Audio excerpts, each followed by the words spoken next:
बचपन में अक्सर हम जिद करते थे कि हमें कहानियां सुनाइए और हमारे बड़े बूढ़े या यूं कहे दादा दादी नाना नानी हमें कहानियां सुनाया करते थे और हमें ज्यादा रोमांच भूत प्रेत और पिशाच की कहानियों में आता था। जब हम डरते डरते उन्हीं के गोदी में सो जाया करते थे कहानी सुनते सुनते। तो दोस्तों ये कहानी यहीं से शुरुआत करते हैं। बहुत साल पहले ऐसे ही राहुल और राजेश ने जिद की कहानी सुनने की और वो तब बच्चे थे और बहुत शरारती थे। तब कहानी का सिलसिला शुरू हुआ। एक के बाद एक कई कहानियां सुनने के बाद दोनों को डर लगा और वो रजाई में छुपकर सो गए। बच्चे थे तो डर तो लगना ही था।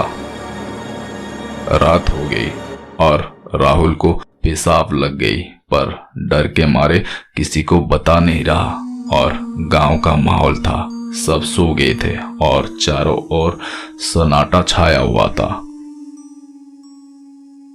फिर धीरे आवाज में फुसफुसाते हुए राजेश को जगाते हुए बोला कि भाई उठना, मुझे बहुत जोर की लगी है।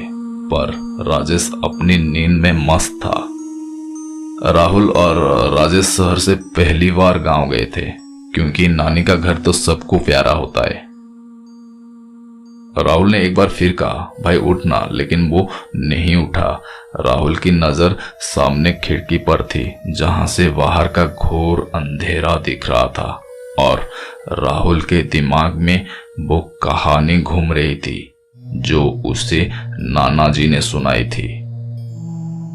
उल्टे पैर वाली चुड़ैल की कहानी, जो बच्चों को उठा के ले जाती थी और खा जाती थी। राहुल और राजेश अपने कमरे में थे और राहुल इतना डरा हुआ था कि दूसरे कमरे में जाके किसी को जगाए कैसे। राहुल ने एक बार फिर कोशिश की और राजेश की नींद खुली। राहुल बोला भाई मैं कब से जगा रहा हूं, पर तू है कि उठ ही नहीं रहा। राजेश बोला क्या हुआ बोलना, और राहुल ने उसे बताया। तब दोनों उठे और कहानी का असर अभी तक था दोनों पर। दोनों खिड़की की तरफ एक साथ देखे। बाहर अंधेरा था और सर्दी के मौसम में धुंध भी बहुत था, जिससे सफेद धुआं सा भी बना हुआ था। बाहर पेशाब करने के लिए बाहर ही जाना था, क्योंकि टॉयलेट घर के बाहर बना हुआ था, जो खेत के बेहद करीब था। फिर राहुल उठा और बोला चल भाई, वरना बहुत देर हो जाएगी। राजेश बोला हाँ हाँ चलते हैं, और बिना किसी को जगाए घर के दरवाजे पर दोनों चले गए और एक दूसरे को देखने लगे। राहुल बोला किसी को जगा लेते हैं, पर राजेश बोला नहीं रहने दे, नींद खराब हो जाएगी सबकी। और बहादुरी दिखाने के चक्कर में दरवाजा खुलने लगा। फिर धीमे धीमे आवाज करते दरवाजा खुल रहा था, जो अंधेरे को चिरते हुए शोर कर रहा था। दरवाजा खुला और दोनों ने कदम बाहर निकाला और सामने टॉयलेट को देखने लगे और धीमे धीमे कदम से आगे बढ़े। राहुल दौड़कर पेशाब करने घुस गया और राजेश बाहर अकेले खड़ा चारों ओर देख रहा था और भयभीत हो रहा था। कुछ देर बाद राजेश टॉयलेट का दरवाजा खटखटाते हुए धीरे से बोलता है चलना राजेश, जल्दी कर भाई। इतना बोलते ही वो घबरा जाता है और थोड़ा तेज आवाज में बोलता है राहुल क्या कर रहा है अंदर, पर कोई आवाज नहीं आती। राजेश टॉयलेट का दरवाजा खटखटाता है पर कोई आवाज नहीं आती। राजेश बहुत घबरा जाता है। फिर राजेश घबराते हुए घर की तरफ पलटता है और घर में भागने की जैसे ही कोशिश करता है तो पीछे से एक बूढ़ी महिला की आवाज आती है टॉयलेट में से, मैं अभी आता हूं भाई।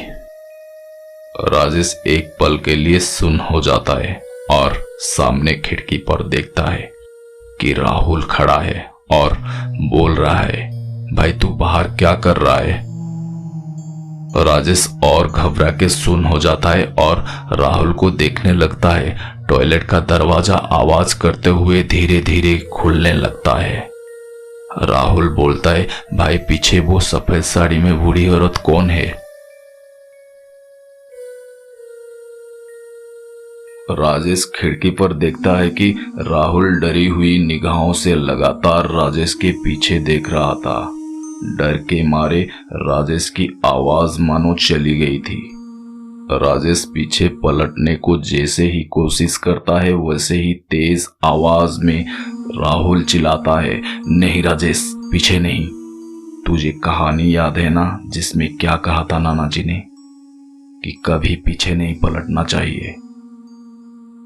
राजेश और डर जाता है और बेहोश हो जाता है।